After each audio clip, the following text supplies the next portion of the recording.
Very good evening students, welcome to our daily quiz session जिसमें हम current affairs की revision करते हैं थ्रू क्विज, राइट। तो एमसीक्यू फॉर्मेट में हम करंट अफेयर्स रिवाइज करने वाले हैं and today we are going to have the questions from 31st of July. तो let's move on to the first question. So first question is what is the theme. तो theme पूछ रहा है किस event का. Which was the theme of 10th edition of Indian mobile Congress, right. तो कौन सी event हुई है? इंडियन मोबाइल कांग्रेस हुई है एंड ये उसका 10th एडिशन है. तो ये फर्स्ट टाइम नहीं हुआ, it happened over the year and अभी यह इस साल इसका 10th एडिशन है. तो इसका वो आपको पूछ रहा है what is the theme of this year's event, right. And इसको कौन ऑर्गेनाइज करेगा? This would be organise by ministry of communication affairs. तो मिनिस्ट्री ऑफ कम्युनिकेशन अफेयर्स इसको जो है करती है, क्या उसको बोलते हैं, अरेंज इसको ये करती है. एंड थीम पूछ रहा है तो थीम बताना. So what is the theme? So option C is the correct answer. Scale without boundaries is the theme of this year's Indian mobile Congress, right. So थोड़ी सी एक्सप्लेनेशन पढ़ते हैं इसके बारे में. सो बेसिकली क्या है, यूनियन कम्युनिकेशन मिनिस्टर ने क्या है इसको अनवील किया था. थीम क्या था? The scale without boundaries for the 10th Indian mobile Congress. And ये कब होगी? ये अभी होनी है. So it is going to take place from 7 to 10th of October.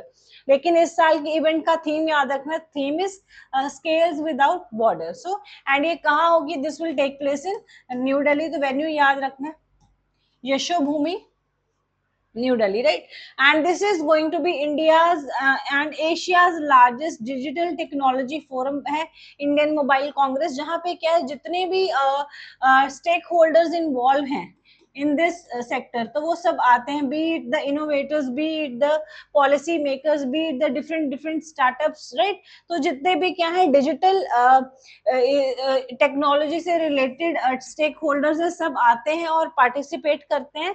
And when the theme is scale without boundaries, it shows India ambition की क्या है. हम अपनी जो टेक्नोलॉजी है, डिजिटल टेक्नोलॉजीज को क्या है ग्लोबल लेके जाना चाहते हैं, उसको इंडिया तक सीमित नहीं रखना चाहते, because digital has no boundaries. तो उसी बेसिस पे इस साल का थीम क्या है? Scale without boundaries. तो ये आपने याद रखना है. So let's move on to the next question. तो रिसेंटली एक क्रिकेटर ने रिटायरमेंट दे ली है, तो उनके बारे में एक क्वेश्चन है. Which Indian player has announced his retirement from the international cricket on 30th of July 2026. तो जिनका रहाने ने क्या है अपनी जो है रिटायरमेंट क्या है अनाउंस कर दी है फ्रॉम द इंटरनेशनल क्रिकेट. तो ये रिटायर हो गए. कुछ दिन पहले ही हमने क्या है एक प्लेयर का नाम पढ़ा था जो कि फुटबॉल के प्लेयर थे, फुटबॉल प्लेयर थे and from Argentina, football player from the team of Argentina. तो कौन से प्लेयर थे? उन्होंने भी क्या रिटायरमेंट ली है अभी नेशनल गेम से. तो कौन से प्लेयर है? तो आपने मुझे कमेंट सेक्शन में उनका नाम बताना. Which player of Argentina, football के player who has recently took retirement. तो ऐसे ही आपने इंडियन प्लेयर का भी याद रखना. तो ये कौन से इज द क्रिकेटर. तो कौन से इंडियन क्रिकेटर ने अपनी जो है रिटायरमेंट अनाउंस करी है? तो option B is the correct answer. So let's move on to the next question. So next question is related to a state specific scheme. So question asking which state has launched the द्विप्ति scheme. तो द्विप्ति योजना कौन सी state ने launch करी है, right. तो जब भी कोई स्कीम पढ़ो तो आपको पता होना चाहिए उसकी ऑर्गेनाइजिंग बॉडी कौन सी है एंड उसका क्या है, what is the goal, what is the aim of that scheme. तो Dwipti scheme which is India's first women led distribution renewable energy policy. तो दिस क्वेश्चन इज इंपॉर्टेंट, ये याद रखना है.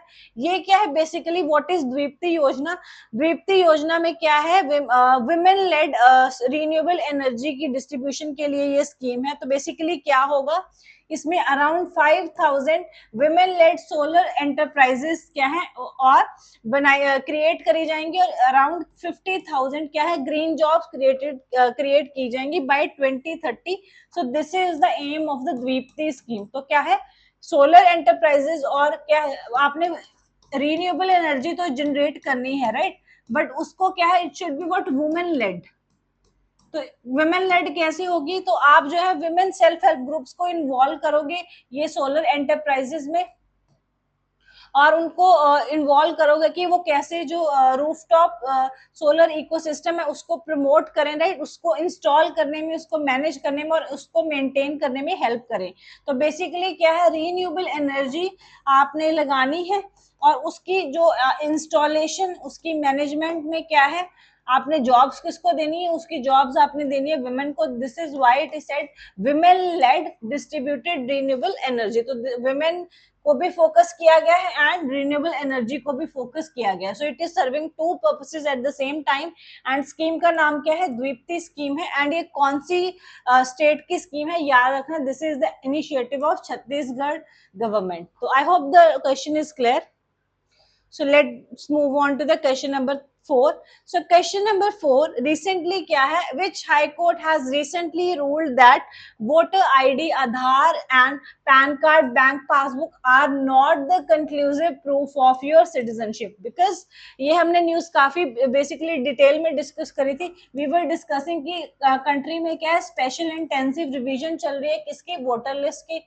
तो उसमें क्या देखा गया था, काफी लोगों के नाम क्या है इस वोटर लिस्ट से क्या हो गए थे, many people found their names deleted, right.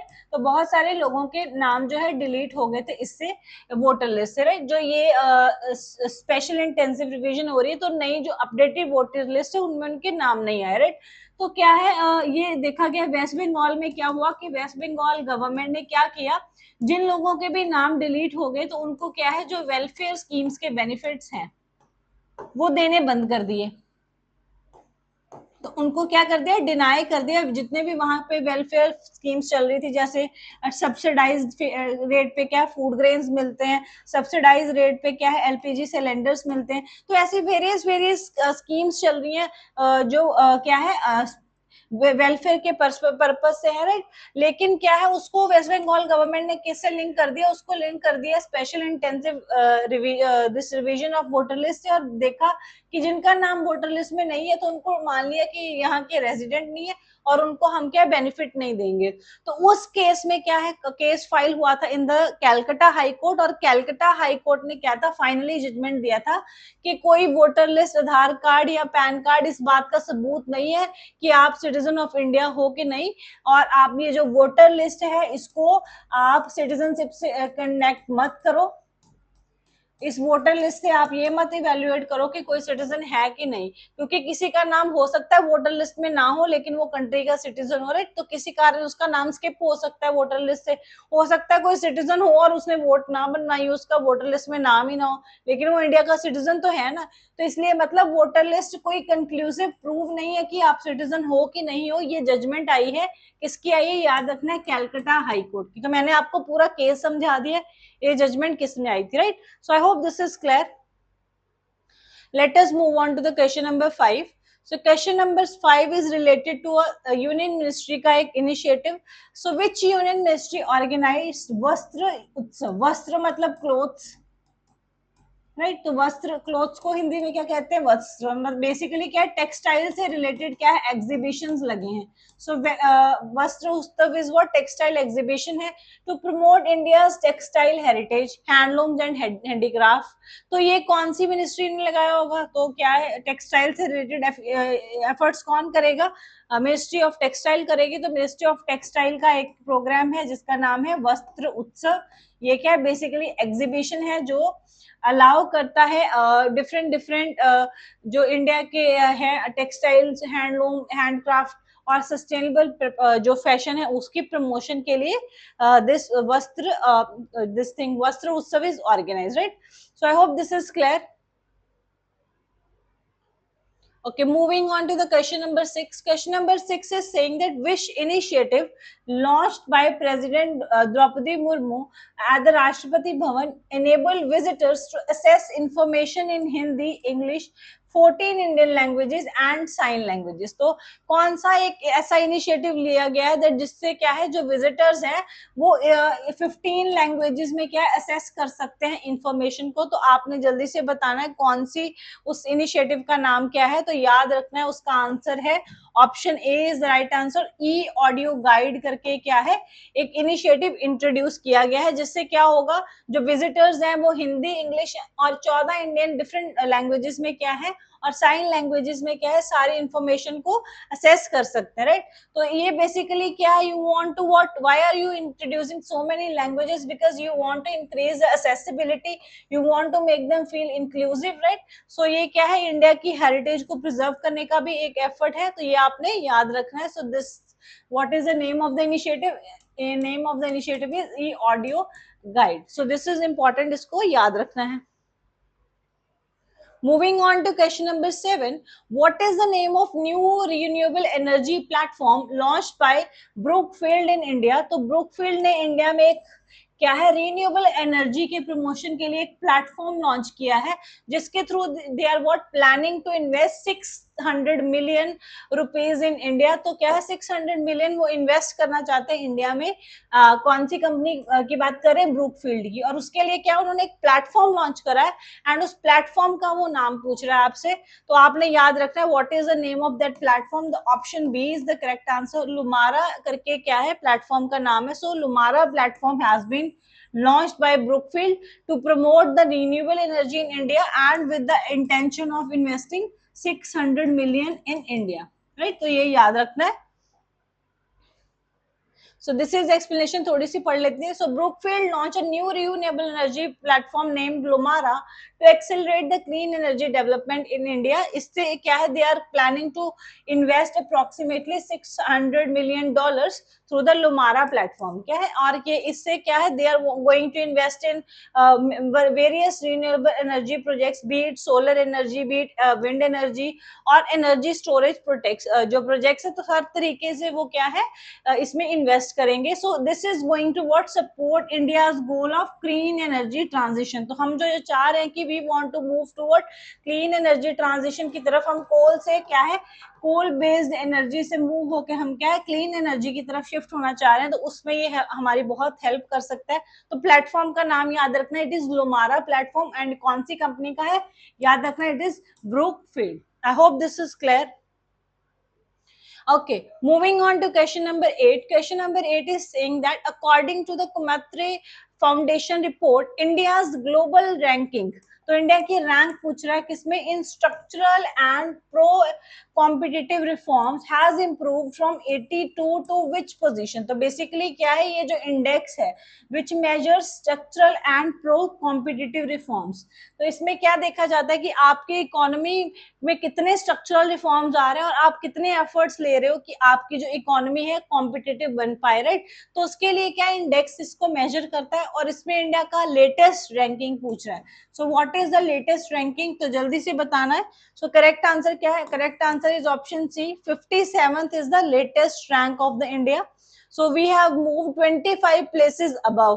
So this is what basically showing ki the efforts that we are taking to what reduce the market distortions खत्म करने के लिए जो हम एफर्ट्स ले रहे हैं, हम मार्केट को क्या है कॉम्पिटिटिव बनाने के लिए जो एफर्ट्स गवर्नमेंट ले रही है, उसके कारण क्या है ये इंप्रूवमेंट देखने को मिली है। And the latest rank is what 57th, right. तो ये आपने याद रखना है।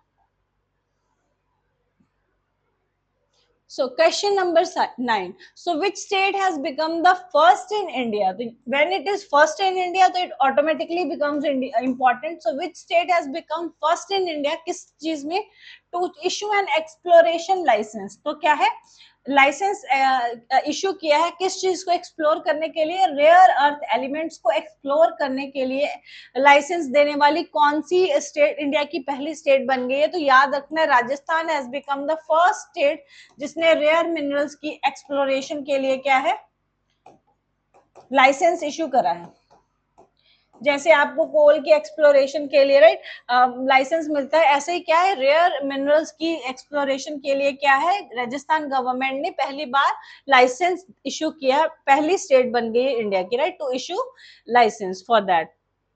एंड ये लाइसेंस किसको दिया ये भी याद रखना है। So this is granted to the central mine planning and design institute, so CMPDI which stands for Central Mine Planning and Design Institute Limited। तो इनको ये जो है फर्स्ट इशू किया गया है by the Rajasthan government. And around 207 square kilometre area का जो डिस्ट्रिक्ट का जो एरिया है उनको उसके लिए लाइसेंस इशू किया गया है। So moving on to question number 10. Question number 10 also talks about an initiative. So which union ministry has launched the दानवीर initiative? तो दानवीर initiative जो है लॉन्च किया गया है, लेकिन ये कौन सी मिनिस्ट्री ने लॉन्च किया है एंड इसका ऑब्जेक्टिव क्या होगा, which ministry is involve and what is the गोल? तो हमें दोनों पता होने चाहिए। इनिशिएटिव का नाम क्या है? दानवीर। तो Daanveer initiative to strengthen the digital infrastructure in gram panchayat. तो ग्राम पंचायत में क्या है, डिजिटल इंफ्रास्ट्रक्चर को, डिजिटल प्रेजेंस को जो है और स्ट्रॉन्ग करने के लिए कौन सा इनिशिएटिव लॉन्च किया गया? दानवीर। एंड ये कौन सी मिनिस्ट्री ने करा होगा? तो आपने याद रखना option C is the correct answer. Ministry of Panchayati Raj has what launched the this initiative of Daanveer. इससे क्या, it will enable citizen and organisation, क्या वो अगर वॉलेंटरीली कुछ डोनेट करना चाहती हैं, verified computer bundles to the gram panchayat, तो वो कर सकते हैं, right. So in this way क्या है, this would lead to what, more digitalisation of the gram panchayat. तो इससे क्या है, प्रॉपर डिजिटलाइजेशन होगी ग्राम पंचायत की। तो उसके लिए क्या स्कीम आई है? दिस स्कीम दानवीर of the ministry of Panchayati Raj, right. तो ये आपने याद रखना है। So question number 11. So India and Nepal jointly inaugurated the restored heritage sites of Gusthal, Mahavir and Agam. In which city? तो ये दो heritage sites हैं, गुस्थाल, महावीर and अगम। इनकी क्या है, रेस्टोरेशन करी है। किन दो कंट्रीज ने मिलके करी है रेस्टोरेशन? करी है इंडिया और नेपाल ने मिलके। एंड ये दोनों साइट्स कहाँ पे हैं, कौन सी सिटी में है? तो आपने याद रखना, दे आर इन ललितपुर, जो कि कहाँ पे है, नेपाल में है, राइट। तो ललितपुर नेपाल में ये दो साइट्स हैं जिनकी रेस्टोरेशन करी गई है इंडिया और नेपाल के द्वारा मिलके। So is it clear?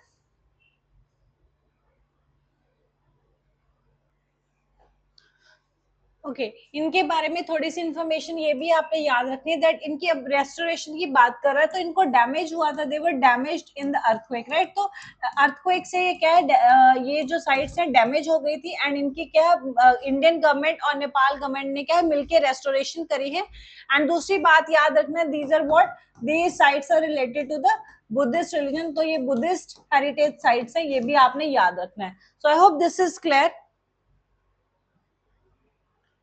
So it is saying that the restoration was carried out with the Indian financial assistance of approximately 12 Nepalese rupees. तो क्या post 2015 because earthquake से क्या है इनकी it was damaged, तो उसके बाद इसकी क्या reconstruction करी गई है। तो ये आपने याद रखना है। So moving on to the next question.